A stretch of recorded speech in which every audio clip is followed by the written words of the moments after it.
Are we going to see an Ohio State hangover for Notre Dame against Duke? Because last year that hangover was so bad they lost to Marshall at home. No, because they've spent the entire week counting players, doing I'm sorry, I cheated on my wife's sit-downs to explain what happened and that it's never going to happen again. It was a moment of weakness. No, I don't think so. Notre Dame lost. My opinion of Notre Dame in that game after did not really change at all. I still think it's a really good team. And I think that it's got a very good shot to go on the road this week and beat Duke. But there's some candidates in Duke.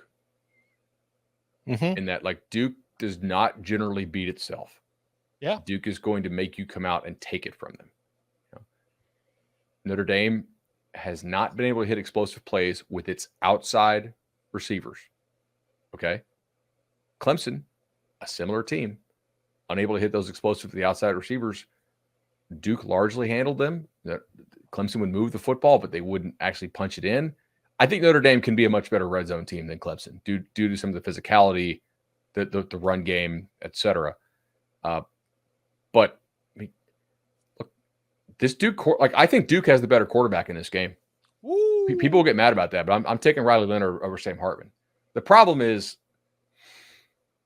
the rest of Notre Dame's players, I think, are pretty solid. Duke has better receivers, but Notre Dame's a decidedly better defense than Duke is. And there may just be an athlete edge here that shows through. I would push back and say one game, give me Hartman, future potential, give me Riley Leonard. And he is a freakishly gifted. I mean, I think I sent you guys the 360 dunk, like he was an insane athlete. He hasn't played that much football. He's still like his arm talent is not that great on the top end. Maybe some of that's exposed by they don't have elite receivers, but he doesn't have a cannon. He is an electric runner, though, and he can take over games just like he did against Clemson. My thing in this one, you guys mentioned it a couple times, like Clemson did give them that game. Yep. You know, like more games are lost than they are won, and it really felt like Clemson lost that game with the red zone opportunities. I don't think Notre Dame makes the same mistakes, but I do think Duke, I think they can keep this close-ish. You know, I mean, they don't make mistakes. They have, Riley Leonard has 0 touchdowns. 0 turnovers. You know, he's careful with the football. They don't make that big mistake. But then I think you also have to consider, too, it's not only against Duke. Notre Dame kind of dominated the ACC. So that's another factor that comes into play. I do think they have a class of athlete that is a step above Duke. If they're ahead of Clemson and North Carolina and these other teams that they beat last year and that they beat routinely almost every year, I'd say it's probably going to play out the same. Yeah, I think you mentioned Duke doesn't, beat itself. I think that's a very good point because if you look at the numbers from them defensively, like success rate down to down, they're 64th, which is, pretty average. But as far as points per drive, they're 7th. They're second in stop rate or whatever you want to do it, whatever you want to call the stat where it's like how many times do you allow points out of possession. And they're 6th in explosive plays allowed. Like they don't give up the big plays. They make you go 10, 11, 12 plays. And we saw with Clemson, they kept making mistakes when you kept forcing them to go, 7 yards at a time. But are those numbers skewed because of that Clemson game, or is that just who Duke is? I think we're going to get a much better glimpse into that in this game because, as you mentioned, Bud, Notre Dame has the defensive edge in this game. I think they are better than Duke as far as talent-wise, too. Easily, yeah. Can that offensive line of Notre Dame just kind of control this game? Can Notre Dame wear them down? Keep Riley Leonard off the field and wear that defense down. So in the second half, kind of like we talked about, the last few years when Notre Dame would be playing North Carolina, can they wear them down, just overwhelm them physically and take the game over? Because we saw too, defensively, Notre Dame last week, Ohio State won, but it's not like Ohio State looked like Ohio State. For the most part, Notre Dame did as good of a job as I have seen a team do limiting Marvin Harrison and Emeka Egbuka. Like Egbuka made a great play on the final drive to set up the touchdown.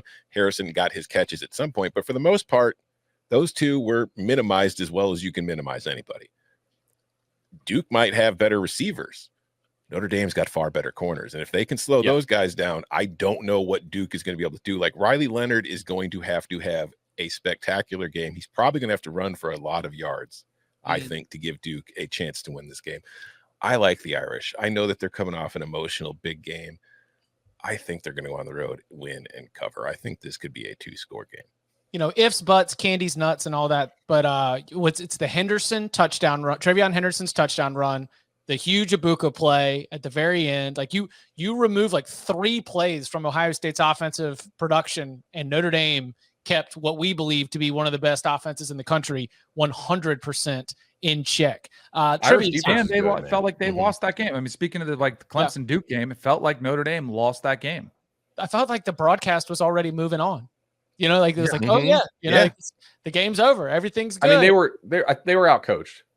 Like I thought Ohio State outcoached them. I thought Notre Dame's players played their butts off. I mean, but like to have 2 consecutive plays where you have 10 men on the field, Ohio State sniffed out the screen call, right? Like not the entire defense, but JT did, right? Like I thought Ohio State was a better coached football team in that game.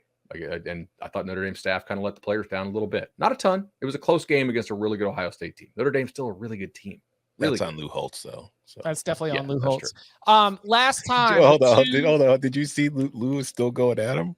yeah, Oh, he's yeah. like, Yeah, he ain't backing down. He's mad at 86. me He just don't because he give a doesn't crap. want to talk about Michigan. Got his glass of white wine at the Buffalo Wild Wings, just sitting there firing off tweets at Ryan Day. last time that 2 top 20 teams played in Wallace Wade Stadium was November of 1960. Wow. That's been a long time.